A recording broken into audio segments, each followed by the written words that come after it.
En un apartado anterior hemos destacado el protagonismo e importancia que la estructura espacial del paisaje, y dentro de ella la configuración espacial, tiene en la ecología del paisaje y en las preguntas fundamentales de esta disciplina.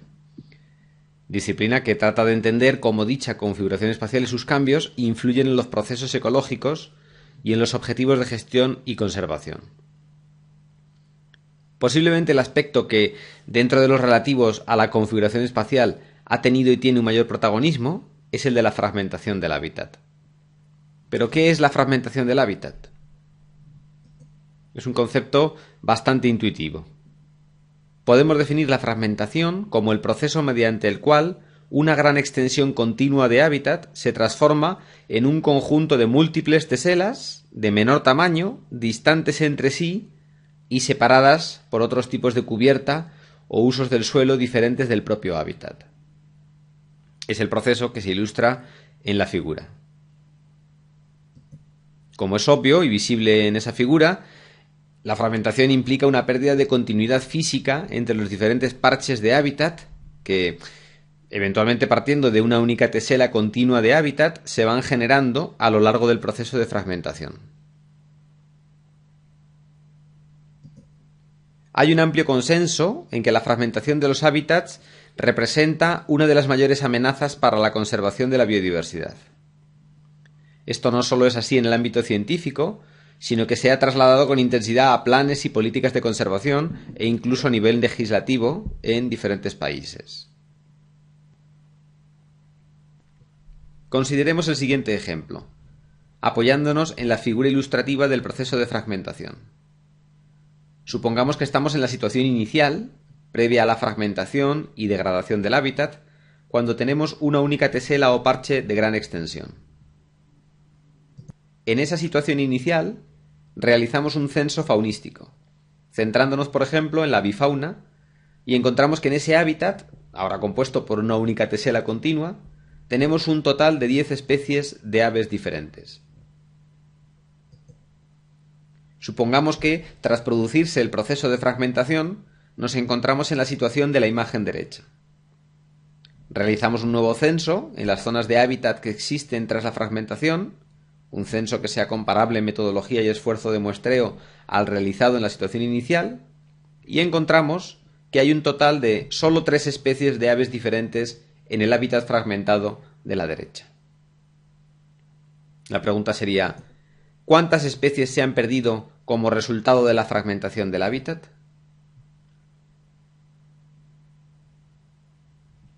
Podríamos, a la vista de estos datos, concluir que la fragmentación del hábitat ha causado la pérdida de 7 de las 10 especies de aves presentes inicialmente.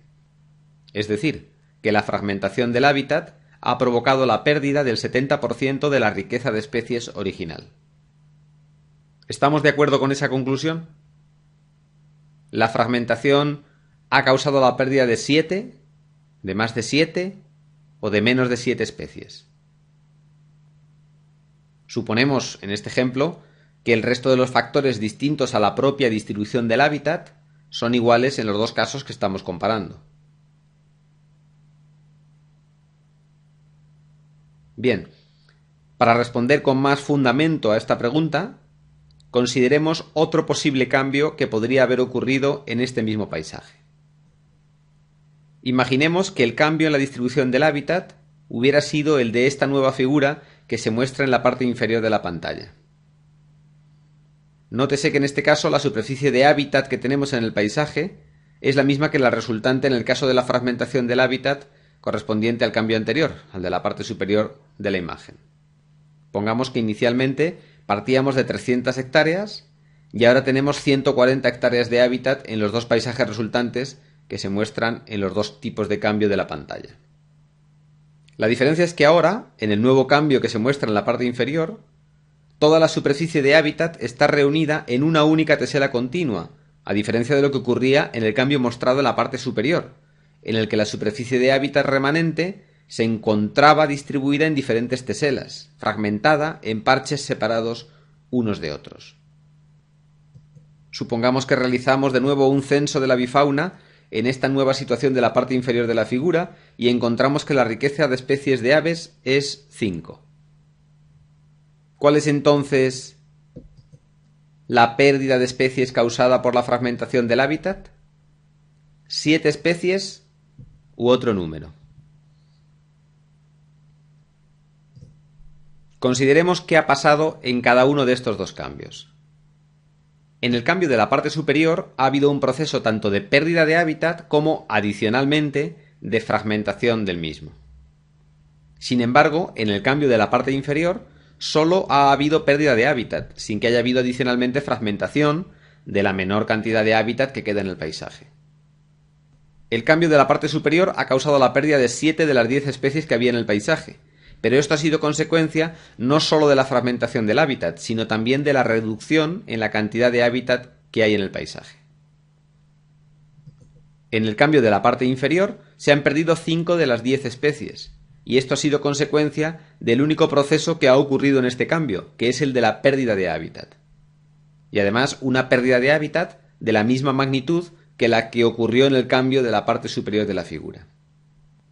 Por ello, podemos deducir que en este ejemplo solo 2 especies se han perdido debido a la fragmentación del hábitat, y que 5 especies se han perdido debido a la pérdida de hábitat, a la disminución en la cantidad de hábitat, en la superficie de hábitat existente en el paisaje.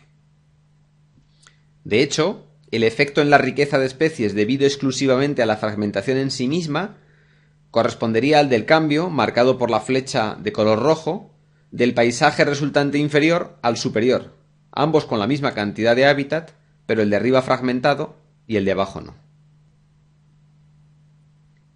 Es importante diferenciar ambos procesos, la pérdida de hábitat y la fragmentación del hábitat, y diferenciar también sus efectos. Conceptualmente, la fragmentación no produce pérdida de hábitat. Es la pérdida de hábitat la que puede producir, o no, fragmentación.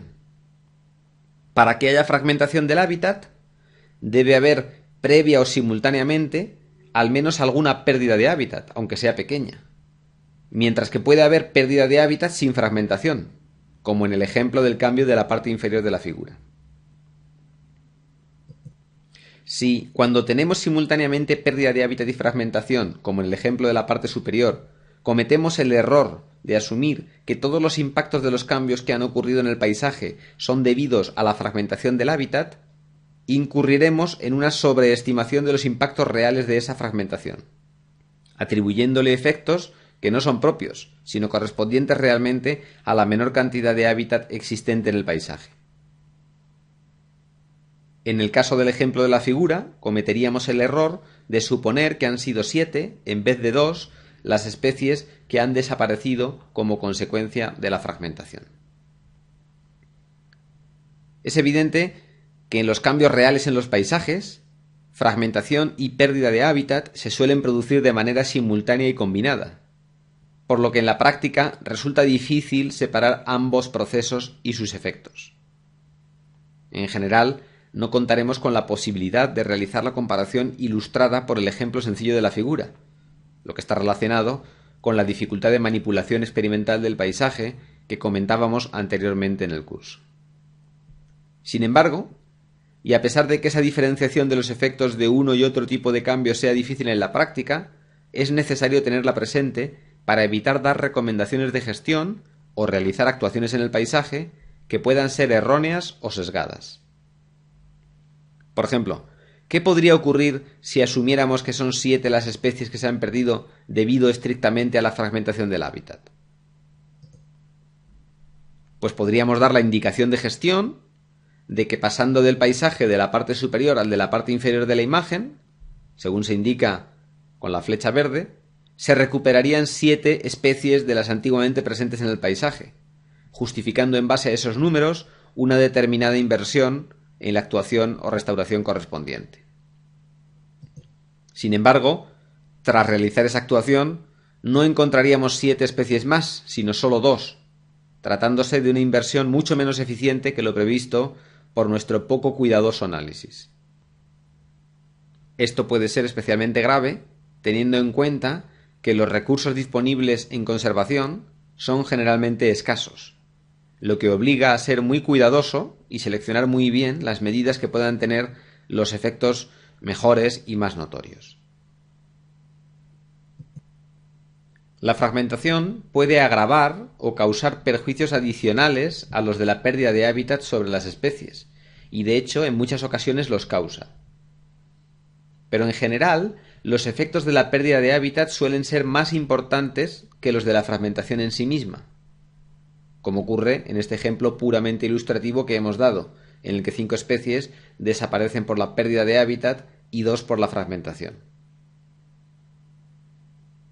La revisión realizada por Leonard Farrig en el año 2003 es una de las revisiones que enfatiza y critica con más intensidad la habitual sobreestimación de los efectos de la fragmentación, por atribuirle efectos que no le son propios, sino debidos a los de la pérdida de hábitat. E incide, esta revisión, en la mencionada necesidad de separar los efectos de la fragmentación del hábitat de los de la pérdida de hábitat, y en que los impactos de la pérdida de hábitat sobre la biodiversidad son más fuertes y consistentes que los de la fragmentación.